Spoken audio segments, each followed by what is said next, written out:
Hello po mga katambay, kamusta po ang lahat? Si Kamanong po sa Tambayang Makabayan.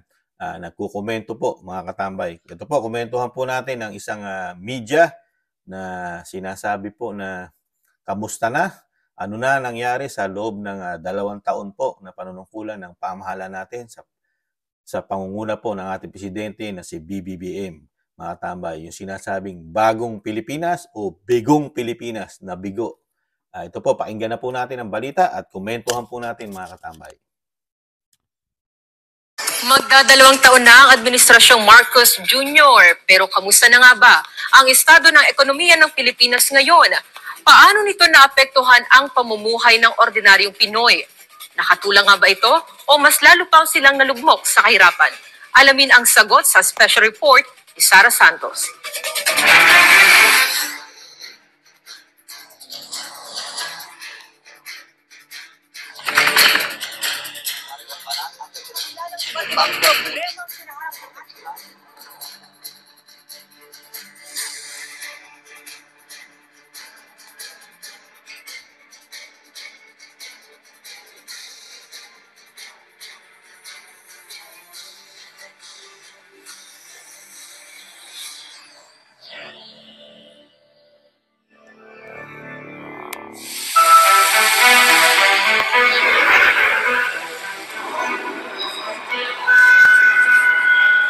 Sa anong gamot o bitamina ang masustansya at kayang bilhin na pagkain ang siyang hindi dapat mawawala sa hapagkainan ng bawat tahanan. Magkaroon ng murang pagkain para sa lahat. Ang pangarap ko ay wala ng gutom na Pilipino.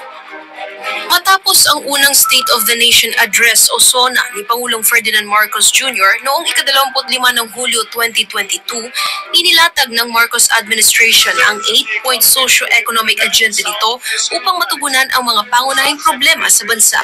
Prioridad ng gobyerno ang protektahan ng purchasing power o kakayahang bumili ng mga Pilipino sa pamamagitan ng pagtiyak sa supply ng pagkain at pagpapababa sa gastos at singil sa transportasyon at kuryente.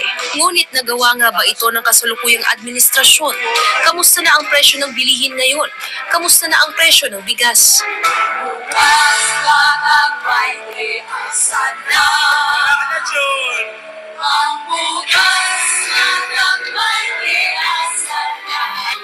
Ayon sa pinakahuling ulat ng Philippine Statistics Authority o PSA, ang presyo ng bigas ay tumaas ng 24.4% sa buwan ng Marso 2024, higit sa 23.7% na naitala noong nakaraang buwan. Ito ay halos 7 beses na mas mataas sa kasalukuyang overall inflation ng bansa na naitala sa 3.7%. Lagi namang sinasabi ng pamahalaan na sapat ang supply ng bigas sa Pilipinas, pero ang tanong, bakit walang tigil naman ang pagsirit ng presyo nito? Inakalat inasahan kasi ng publiko na ngayong ipinagkatiwala niya na sa bagong talaga niyang kalihim na kagawaran ng agrikultura ay mas matututukan na ang kasapatan ng supply ng pagkain, partikular ng bigas sa bansa. Bago naupo sa pwesto si Pangulong Bongbong Marcos, ang presyo ng bigas ay nasa 38 kada kilo para sa regular milled rice. Matatandaan na ilang beses niyang sinabi na tatrabahuin niyang maibaba ang presyo nito sa 20 pesos kada kilo. Magdadalawang taon na siya sa pwesto, pero nananatili pa ring pangarap ang pangakong ito na sana na may hindi tuluyang mapako. Ayon sa PSA, ang karaniwang presyo ngayon ng regular milled rice ay nasa 51 pesos na kada kilo. Ibig sabihin lang yan, para sa mga kumikita ng 610 pesos na minimum wage kada araw dito sa Maynila, kailangan nilang maglaan ng halos 20% ng kanilang sweldo para ipambili ng bigas. Ano naman kaya ang masasabi ng taong bayan patungkol dito?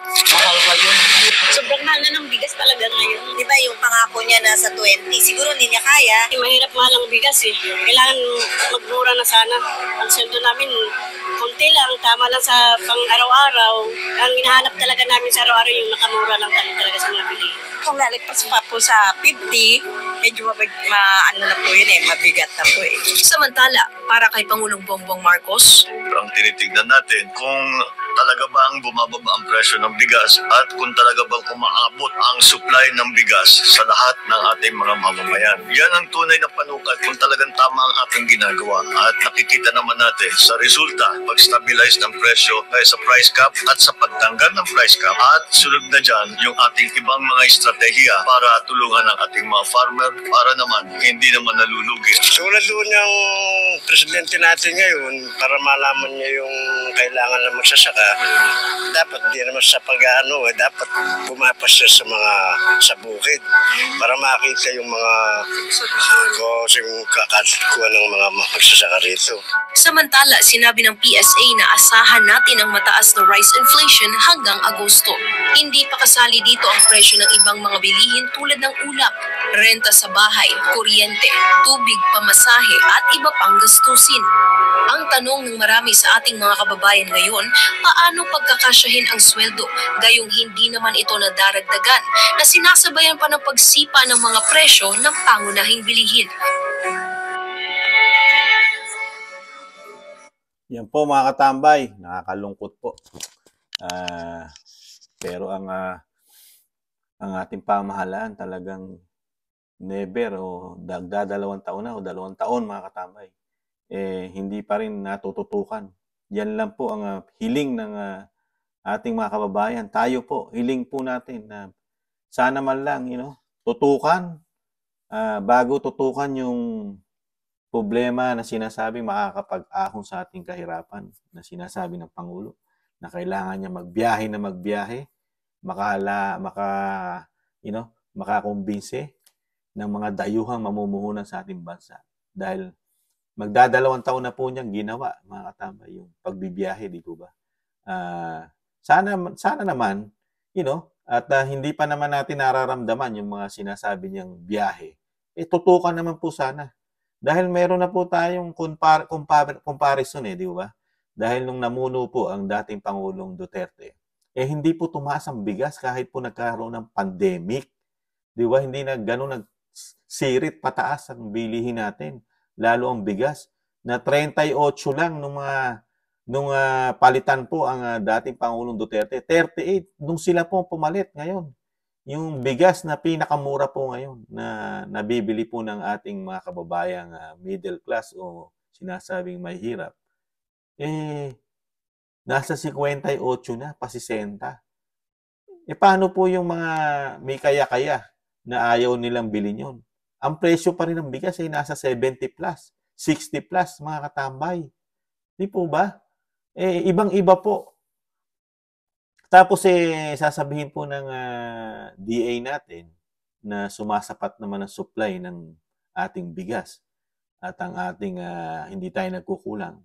Pero sa kabila nun sumisirit pa rin pataas, mga katambay. Magdadalawang taon na o 2 taon na. Ito po ang napakalaki pong pagkakaiba ng isang leader na nangako sa atin, lalo nung kampanya, di ba? Dahil yung nangako sa atin, taga Mindanao, halos lahat po nagawa niya yung kanyang mga pangako. Hindi man niya, 100% na natapos, pero malaking porsyento po ang nakita ng mga Pilipino na may nagagawa para sa atin, di ba? Dahil nasugpo niya ng napakalaking porsyento ang droga, na yun ang naging priority ng dating Pangulong Duterte. Nagawa niya maging tahimik ang mga barangay natin sa loob ng 6 na taon, di ba? At nabawasan ng krimen, ang laking kabawasan. Nawala halos lahat, lalo yung sinasabing rider and tandem yata yan, di ba? Running and tandem, something like that. Di ba? Yung mga nakamotor, nawala po yun di ba? Nango-hold up, pumapatay. Di ba? Ano pa? Yung mga laglag bala na yan, di ba? At yung mga nangongotong, di ba, nawala ng panahon ni Pangulong Duterte. At nakapagbabayad pa ng tamang buwis ang mga mayayaman, di ba? Lalo yung mga malalaking mga oligarko.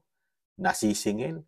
Pero ngayon po, yung pinangako nga sa atin na sinasabi problema ng kaya sumisirit ang presyo ng bigas, mga katambay, di ba? Noong mga nakaraang taon, ano sinabi? Bilang na ang oras nyo, di ba? Mga smuggler, di ba? Yung malalaking smuggler natin, di ba? Na hinahabol, tinutugis. Ano na nangyari doon, mga katambay? Wala na tayong balita sa pamahalaan kung natututukan. Ang sinasabi po nga nila na mga expert, mahusay lang daw po sa salita ang ating pamahalaan, mga katambay. Puro salita at walang gawa. Puro pangako na napapako, mga katambay. Yan po ang nangyayari sa ating bansa ngayon. At isa pa, siyempre, nakikita rin natin kung sino mga nakaupo ngayon na nakabalik na rin po halos lahat ang mga, ang mga sinasabing oligarko di umano sa ating bansa. Mayayaman ang nakapwesto ngayon na hindi sanay at hindi lumilingon at hindi rin nagpupunta sa mga bukid. Di umano. Yun ang sabi ng isang ating kababayan magsasaka para makita mo na ang problema ng magsasaka. Pupunta ka ng bukid, tingnan mo sitwasyon. Parang paghamon po sa ating Pangulo ang sinabi ng isang magsasaka. Hindi yung puro plano, susunod na yung plano. Kailan po yun? Mabilis lang ang panahon, Mr. President. Wala pa kayong legacy na naitatanim ang mga Pilipino sa kanilang mga pag-iisip. Hindi katulad ng panahon ni Pangulong Duterte, napakaraming legacy na natanim po sa puso ng mga Pilipino at isip. Kayo po, wala pa. Magdadalawang taon na po o 2 taon. Wala pa po. Wala pa po kayong legacy na nakikita namin, na iiwan nyo po, na maaalala namin, na ginawa nyo po para sa mga Pilipino at lalo sa aming mahihirap. Di po ba? Yun nga po sana, legacy nyo na eh. Yung sinasabi nyo, pangarap na 20 pesos, abay, legacy nyo po yun. Kung yun natupad po yung isang yun. Dahil kayo lang po ang nakapagpa 20 pesos muli ng bigas. Dahil galing sa 38 pesos, 38, naging 20. Talagang legacy po ninyo yun. Hindi na po kayo makakalimutan ng mga Pilipino. Pero hindi po nangyari. Instead, na 20 pesos, ngayon po sumisirit pataas, ang pinakamurang bigas ay naglalaro po sa 58, pataas na po yun, mga katambay. At hindi lang po yan ang problema ng mahihirap, mga katambay. Marami pa, di ba? Hindi lang naman bigas. Nandiyan ang mga gulayan natin, isda, kuryente, transportation, di ba? At napakarami pa na tumaas din ang tumaas, mga katambay. Kaya nakakalungkot lang po. Ang ginagawa po sa atin ngayon, binubusog po tayo di umano sa mga travel at pinakikita po ang mga sinasabing limpak-limpak na di umano na nakukuha natin sa mga bansang pinupuntahan ng ating Pangulo na mga pledge. At hindi naman binubusog tayo ng mga Pilipino lalo sa ating hapagkainan, mga katambay. Dahil hindi tayo makabili ng bigas na sasapat o kakasya sana ang ating pera dahil kakarampot ang kinikita natin. Magkano lang ang minimum wage sa ating bansa sa Pilipinas, di ba? Lalo, hindi naman pare-parehas ang kinikita natin. Kung ikaw ay nasa probinsya, mas mababa ang swelduhan. Sa Metro Manila, 600 lang yata, mahigit. 500 plus o 600 plus, mga katambay. Ganun lang, kaliit. Pero ang bigas na bibilin mo, di ba? Bigas pa lang, wala pang ulam. Mamamasahe ka pa, ubod ng mahal. Kaya nga, kuryente, tubig, lahat binibili mo na. Di ba? Pero bubusugin tayo sa mga funny things. Mga restaurant fancy na pinag-uusapan ni funny things ng Pangulo at First Lady, di umano. At yung walking in the beach, mga katamay. Doon po tayo dinadala ng mga sa vlog. Nakapagbablog pa po ang ating pamahalaan, ang ating Pangulo. Doon tayo binubusog.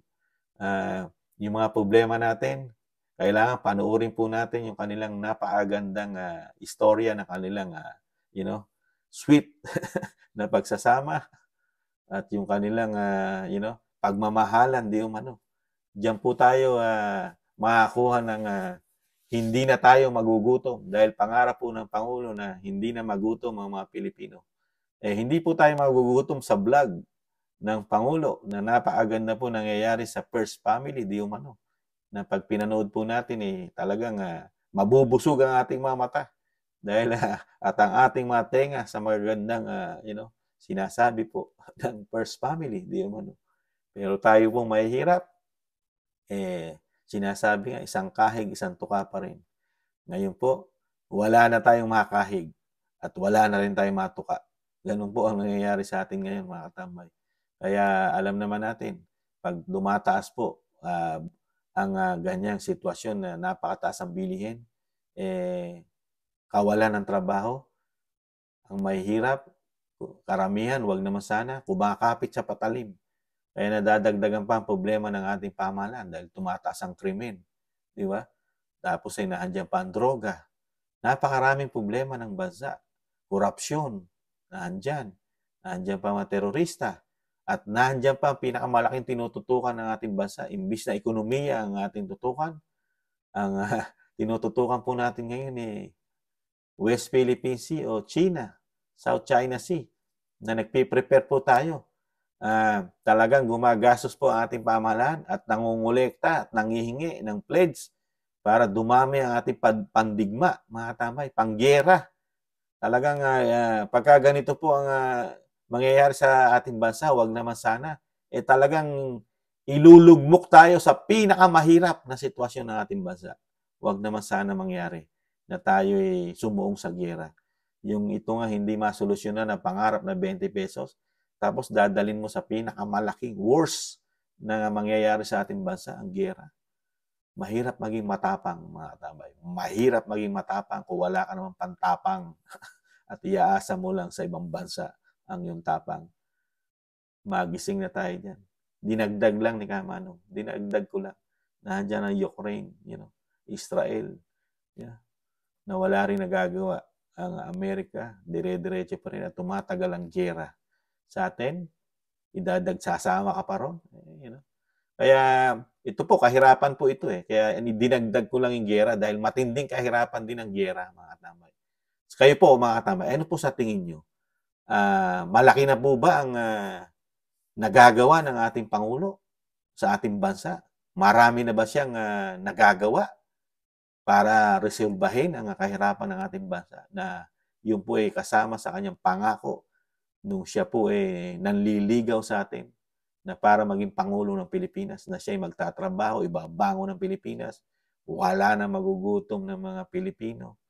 Nagagawa po ba ng Pangulo ng 2 taon, mga katambay?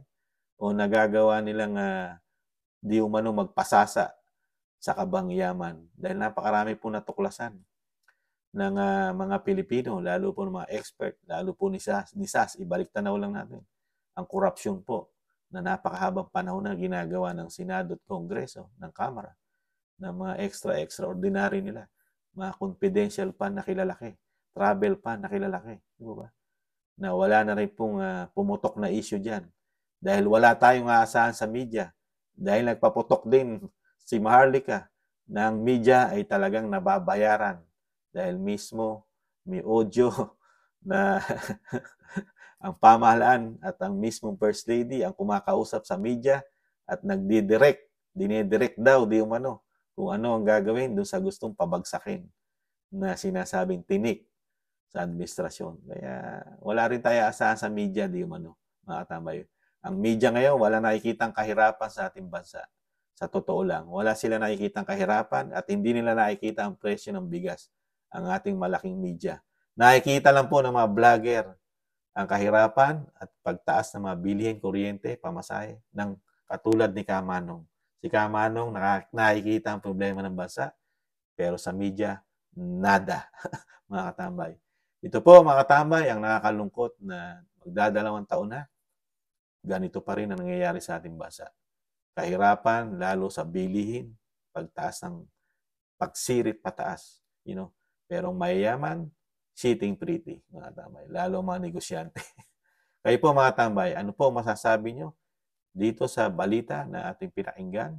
Pwede po tayo mag-komento sa comment section po natin. At thank you po sa nakagusto po ng ating maliit na channel, ang Tambayang Makabayan sa YouTube, TikTok. Komento ni Kamanong. Muli po, si Kamanong po, nag-iiwan pong tis-tis lang, mga katambay. Makakabangong pang muli ang ating bayan. Paalam. Bye-bye.